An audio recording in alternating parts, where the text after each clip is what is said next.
I'm your host, Frits Bussemaker, and today I'm privileged to have a conversation with Alan Ohanian. Alan, welcome to the program. Thank you very much, Fritz. It's such a privilege and honor to see you and being in your program. Yeah. Alan, we're going to talk about your role as a CISO. You're pioneering cybersecurity through AI. Now, you've been in this space for over 25 years in information technology, cybersecurity, defense strategies. You have a background in information security and privacy, currently working for the LA Children and Family Services, and you used to work for the country office in LA. I believe that's one of the biggest in the country. And your work has made you a global keynote speaker. So, because when I prepared this interview, I realized I'm actually seeing a lot of hits of you traveling the world to talk about your experience and vision on becoming a CISO. Again, welcome to the program. What I've Thank you. also, I just wondering, maybe for the audience who would not know that, could you, in a couple of words, describe what a CISO is? What's the abbreviation stand for, and what's your role and responsibility?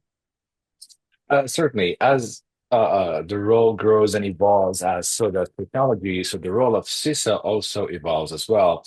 And a little bit background about myself. I've come from a computer science background. I was a programmer, so I enjoyed building systems and then breaking them and trying to find the vulnerabilities and kind of, in a way, ethical hacking practices, if you will.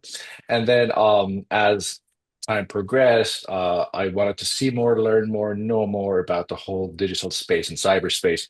Then I got into cybersecurity. After graduating with master's degree in cybersecurity, I realized cybersecurity is about protecting business, obviously, right? To make sure business continuity stays and it's consistent with the regulations and so forth. So I got my MBA. After that, I realized this whole realm of cybersecurity and cyberspace, in addition to the technicality of it and technical requirement, it's all about people. So I started pursuing a PhD in organizational psychology, understanding people's behavior and how we can incorporate certain elements within our psychology and behavior of to better protect ourselves in this very evolving, rapid space technology where now AI is becoming part of our normal life. So overall, as a CISO, plays a critical role in developing, implementing, and maintaining cybersecurity strategies within organization. Us being part of a local government, children and family services, we are the largest child welfare agency in the whole United States. So that's pretty huge. We have so much complex systems, extremely sensitive data. Um, and we deal with the most vulnerable population, which are children. So we deal with human trafficking, child sex trafficking, um, so many elements that involves the well-being of children, but now it expands more than just the children themselves. It comes to their parents, foster parents, relatives, so forth. So you name it. So therefore, the role of CISO has evolved significantly, at least for my position and where I am today. It is not a technical matter anymore. It becomes far more global. And as we see, the borders and nations are kind of gone within the realm of digital space.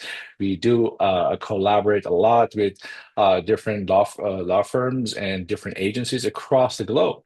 So there it is. The role has expanded more than just our organization. It expanded globally. So as a CISO, I'm responsible for, again, developing and enforcing cybersecurity policies, governing structure, making sure our business, far and foremost, stays in business, the business continuity stays in place, following regulatory requirements that we are obligated to follow, not just us, but when we interact with globally with different countries and continents and their requirements, we have to make sure, I have to make sure we do comply and meet those requirements. So all in all, CISO's role has become more of a leadership position, where you lead the business in a fashion that it's a pillar across the organization. No business can thrive without an IT infrastructure and without a security being part and co-partner with the business, because we know the value of data is so significant and it surpassed oil in 2017. So that says says a lot. That talks volume, how data is so important. Therefore, as a CISO, my role is to make sure all elements are observed and covered and protected as much as possible. So become more proactive rather than reactive. Okay. I got a lot of questions on your role as a CISO, but before I go into that, Sure. actually it hit me, which I find quite interesting, that the minute you realize that your role means you have to understand business, or your role needs, I have to understand people. I was actually surprised because I don't see that often that okay, the consequence of understanding my role is I have to go back to school. I have to go to university. I have to get a master. I have to get a PhD. Um, that for me is an exception to the rule. Most people in this role or similar roles, they are just educated as an IT guy or gal. Um, I don't see that often that people are making the effort to actually understand, really understand by going back to university. Hey, and this is what it means to have that role. Um, has that this your decision to do that be so conscious to understand what it is about, or you just like getting hitting the books? Excellent question. Love that question because when I go around and have my presentation and keynote speakers or talk to organization, to your point, that is the consistent across the board. Less individuals focus on more on the human psychology element. So for me, it was both. I realized this field being so massive and so evolving so quickly and fast requires more than technical skills. And so it was more the curiosity that led me to explore different options to see what is the cost. Why with all these technological advances, we still have data breaches in our hand. MGM Las Vegas being one prime example, they had a full scope of technology, resources, everything, but still it took less than 10 minutes phone call to get breached. So it was all elements as such, which kind of got me to understand or kind of think about there should be more into this field or more into this whole realm of technology, far more than the technology itself. And I'm of course, yeah, I always love education, love yeah. learning new things. Okay, Alan, for the people who do not who've missed what's happened with MGN in Las Vegas, maybe you could give a brief summary what happened there. Certainly, certainly. So MGM being one of the largest casinos in the world with the billions of dollars in investing and resources. Um, what happened basically, it was a social engineering attack where a group of people are called cyber criminals. They found out who their executives were from MGM, from social media such as LinkedIn. They found out who the person was. They impersonate that individual. They call MGM help desk for a password reset, simple password reset. So the person on the other hand, on their side, tries to be helpful, tries to kind of accommodate the executive request. Of course, being an executive, there's a sense of urgency to it. So they impersonated one of the executives of MGM. And then less than after the password reset, about less than 10 minutes before they knew their system was compromised, they placed a ransomware on their Okta servers, which is their identity management servers. I have a full diagram of how it happened. Again, it just caused them so much loss in revenue. Uh, uh, Customers, they couldn't get inside or outside of their rooms. Casinos were shut down. Nobody could do anything about it. They couldn't play. They couldn't access any of their digital systems. So that cost them quite a bit of a fortune. And again, all it took was less than 10 minutes phone call. That just speaks volume of how much um, vulnerability there is when it comes to the human being operating certain systems. Yeah, that's actually scary. 10 minutes to be able to yeah bring down a multi-million-dollar organization. Um, so your day-to-day job as a CISO, you mentioned okay, it's much more about people psychology. Uh, who who do you typically engage with, and what does that look like? Right. Well, as a CISO, basically part of your job is managing the risk, understanding the risk, and then managing the risk, and then translating that risk to the business people, people who own the organization, who operate, who have a vested stake in the organization. So the reporting structure is I report to the CIO. However, that's just one branch of reporting. I discuss and report to the executives, to our directors, to stakeholders, to even contractors. So many times I get out there and explain our security posture to our contractors and subcontractors to make sure they understand what our requirements and then they follow accordingly. But yeah, as far as reporting, it's across vertical and horizontal Yeah, across the board in the organization. yeah. Because that was a question I had. Who do you report to? And the way you describe the CISO role and responsibilities and where you need to focus your attention on um, is having to report to the CIO actually the best option, or are there other options? What's your take on that? Absolutely. Excellent question. I've seen a mixture of reporting structure. It depends how much leverage as a CISO you will have, how much support, how much backing you have. In general, especially these days after being such a diverse role and critical role, I think the business needs to have direct line to the CISO so they understand the risk to their business. And the CISO has to, of course, have that business acumen. They can translate all this technical or cyber risk, in a language that executives can understand. But yes, CEO is one of the common reporting structure that I have seen. Director is another one, like the top leader of the organization. CFO, because if a data breach happens, there's a financial loss to it. There is also a new role called Chief Risk Manager. Yeah. That I have seen also that structure too. As I said, regardless of that reporting structure, all it matters is how much the CISO is engaged actively with the organization leadership and vice versa. Okay. To me, it sounds a little bit like we're repeating the mistake, as it were, we've done with the CIO, in the sense that when the CIOs emerged as a group, um, I had this idea, this observation that they would assume, oh, we owe everything, we owe the systems and we owe what's in the systems. And it took a while before we realized, no, you are just responsible for the systems in place, the infrastructure, together with your CTO and the applications. But the data is business data, and they should own the business data. And now I'm, again, because you're reporting the CIO, because the technology is cyber, I was wondering if that's the best choice to keep it on the cyber side, because in the eyes of, I would say, your peers, oh, you are yet another IT function I have to deal with. Whereas I see it's actually, it's not a business function. I understand that, but maybe it should be much more a business function. But it seems like it's restricted because of where you're reporting to. Yeah, that's an excellent question and approach because you're right.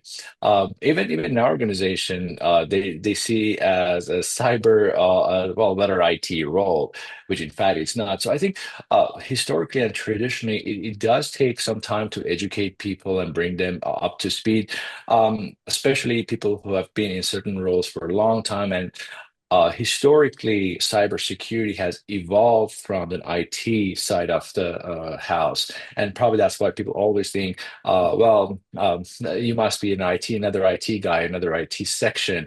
I mean, that's good. Sometimes people who are not so familiar, they think cybersecurity means installing cameras. That's sometimes I run into those things too. But yeah, to your point, I think regardless of that, there's a lot of education and awareness needed to bring everybody up to speed, or at least vast majority to understand cybersecurity is not an IT function.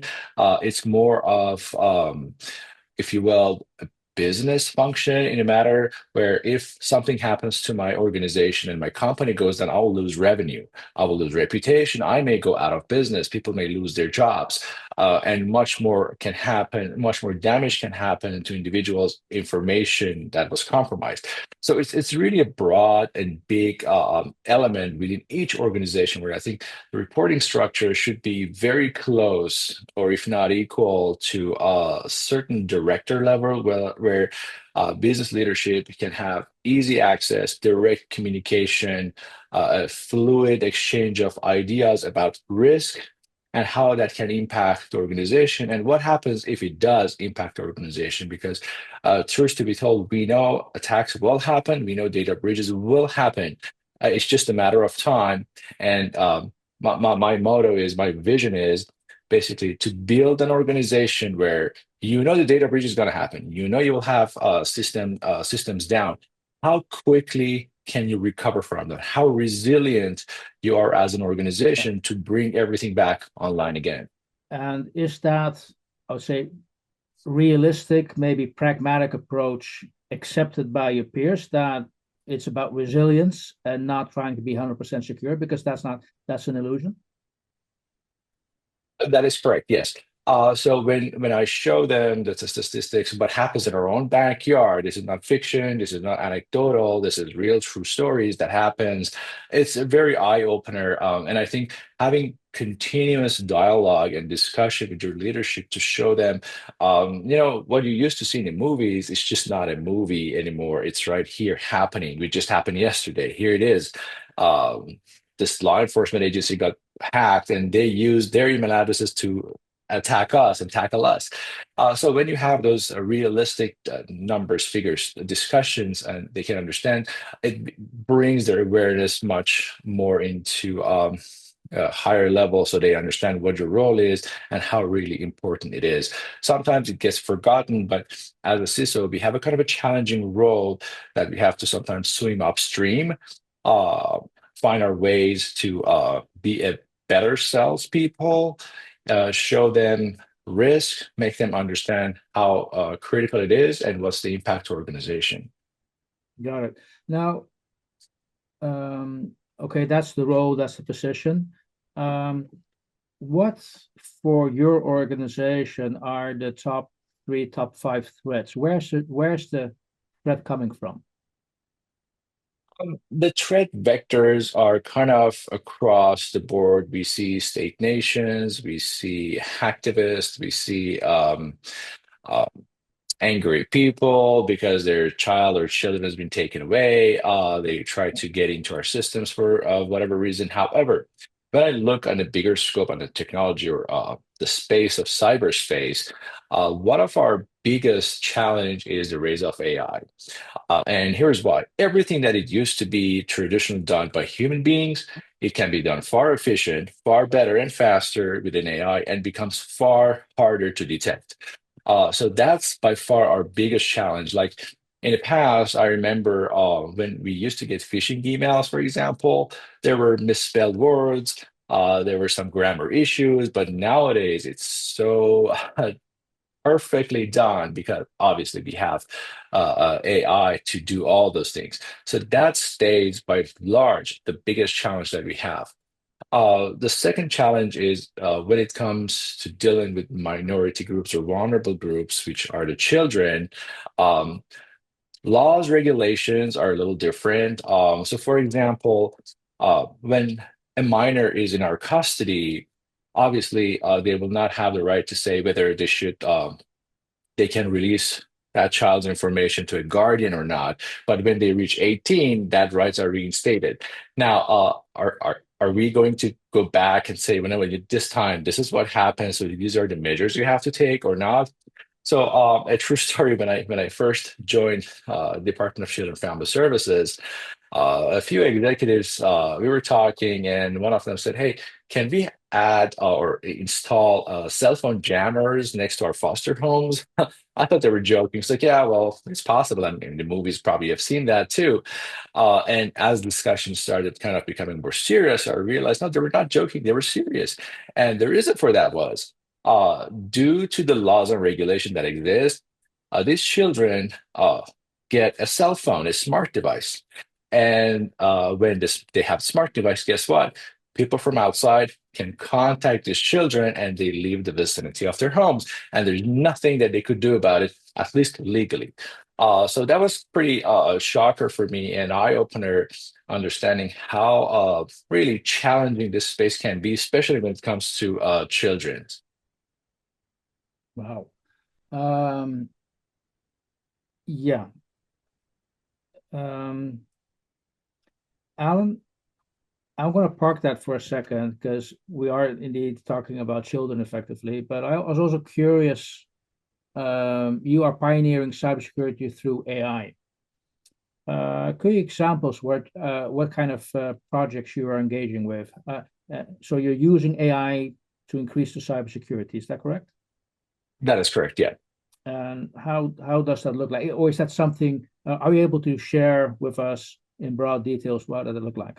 Yeah, certainly. There are many projects that I'm involved in. As I said, the research on AI and specifically putting on a defense end still is in infancy. I know AI has been already weaponized. A lot of bad guys are using that to do not so great things. But in our end, I'll just use one example. We do engage with a lot of big tech providers, Amazon included. So we have established a call center where it's like 911 when you can report a crime. This is for reporting a crime against children. So we have 24-hour 7 operating system and operations who deal with all this reports and uh, investigations. So by engaging with a big giant company such as Amazon, we have incorporated a call center which can be set up in 15 minutes.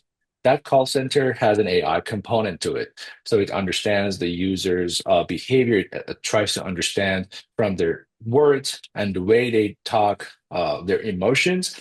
And it gives us a lot of good information about who the caller is, what state of mind they're in, perhaps, and much more. So that's just one element from functional perspective that it helps us to better detect whether this call is a hoax Mhm. coming from an generative created AI fashion or no, it's a real person talking.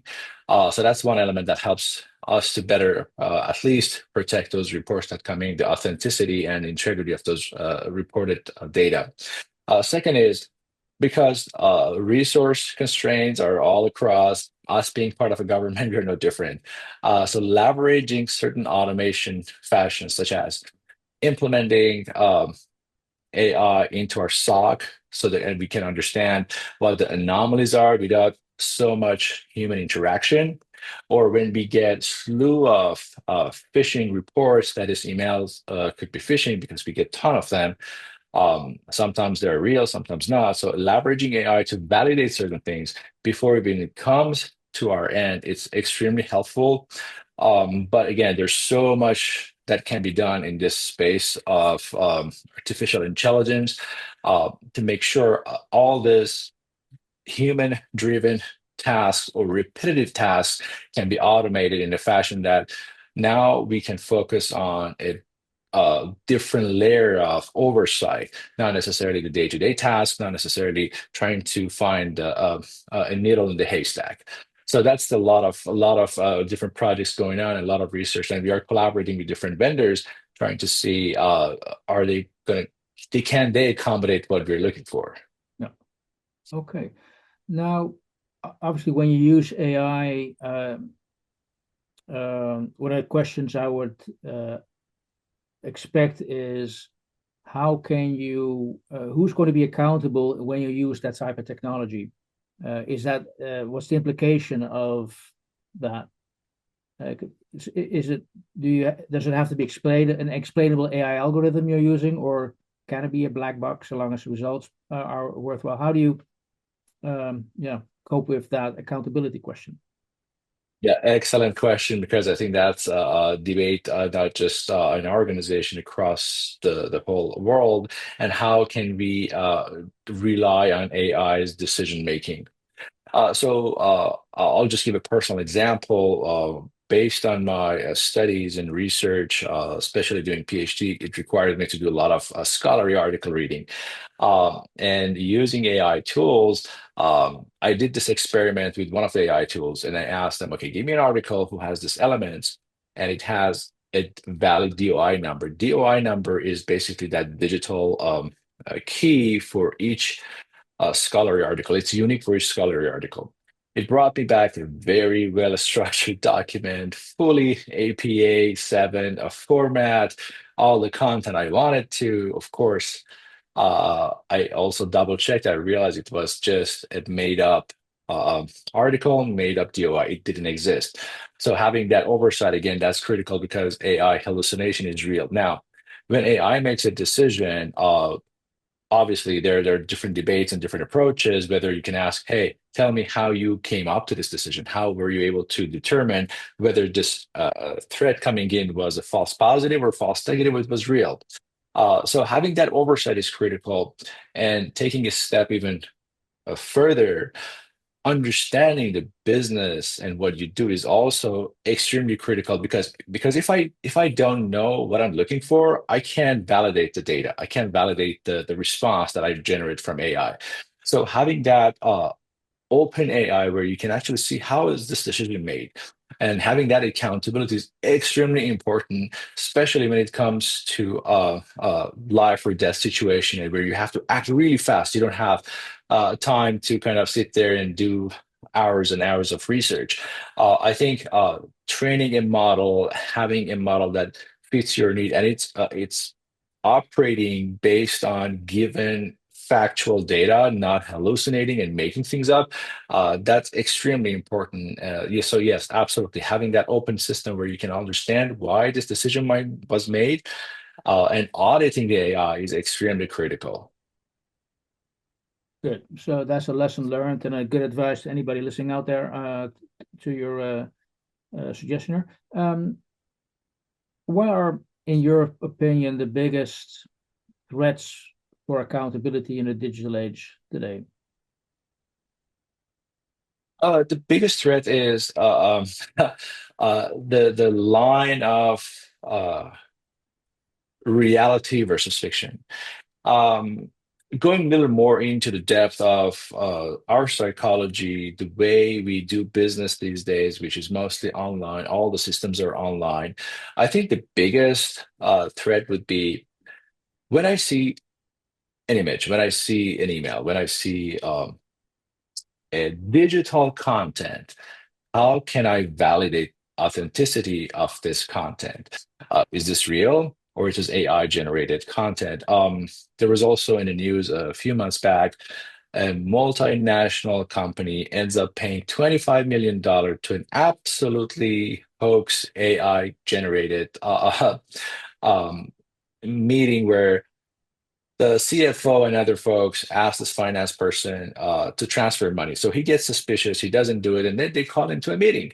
So I saw that video meeting. It was a Zoom meeting. There's a CFO, there's a bunch of directors sitting in this Zoom setting. So realistic. Oh my God. One of the actually individuals who was in the meeting was sitting in a car. So, well, of course, it's an AI generated content. It's not really a real car. So the person is sitting in the car. You can see the windows, everything fantastically crafted, very real looking, and to a point where if I was there, it's like, wow, this is so real. And they convinced the finance worker to transfer $25 million offshore, and that's gone. The cyber criminals got the money, and there's no way to get that back. So I think that's going to be our biggest threat, not just in our organization, but globally, verifying, validating the authenticity of what you see in this digital world. Now, from the technical perspective, at least we understand that. But now imagine if it's just a normal user or people with disabilities or people who are elderly who have no idea about technology and they see this. How are they going to react to these messages or to digital content? My even parents, my mom said, well, you know what? I saw this on Instagram story. So yeah, this is so interesting, my mom. It is not real. These are all generated Yeah, content. So it's just yeah, talks volume, and this is just a small subset, but you can yeah, see how it can have a global impact. yeah. Because Alan, doesn't that scare you? I mean, you've been in this industry for over 25 years. You yourself just said I was it was impressive for what I saw. So how can the general public even cope with, you could say, this technology? Uh, okay, maybe to answer my own question, but your thought on that. To me, it feels like we need to educate, educate, educate. We need to make people understand what it is, what the potential threats are, and don't leave it to experts like yourself. We all need to understand what this is and what it could do. Certainly. I think education is always key for all aspects of life, cybersecurity and AI and all that stuff included. But I think more than that, governments should do a better job in regulating certain things, putting some compliance and laws of interaction into in place so that at least there's some level of filtering going on. At least there's some level of oversight. Well, we know in the realm of cyberspace, things can be broken, things can be bypassed, but at least having that accountability, having that regulatory requirements, it will lessen the impact or adverse impact, if you will. Um, so that's another fashion, but we know at least in the US, the tech companies such as Facebook, which Meta now, other social media sites. They leave their platform open to people to generate content. Now, if I decide to generate fake content and put it out there and some people start believing it, unfortunately, there's not much that they can be done unless, as I said, governments place a really strict regulation and content filtering and content checking on the certain digital media providers. Another true example would be all these social media sites, they have a consent that you have to have certain age limit before you sign up, and that age limit is 13. All you have to do in order to say you are 13 and over is just mark a checkbox. So who is out there to say, are you really 13? Or you just click that checkbox? So that's just one small element. Probably I've heard about Cambridge Analytica, Mhm. which they were able to collect so much data from Facebook and other sources and actually influence certain decisions, influence people's minds, the way they think and the way they make decisions. So that's huge. That's really critical. I'm not sure if moving forward, how much regulatory laws can be generated or created to prevent things from this happening, but that's a huge threat. Okay, good to be aware of that. Alan, fascinating to talk to you. Your vision as a CISO, uh, yeah, what are the threats and how to cope with that? One last question before we have to go, unfortunately. Where would you put your effort?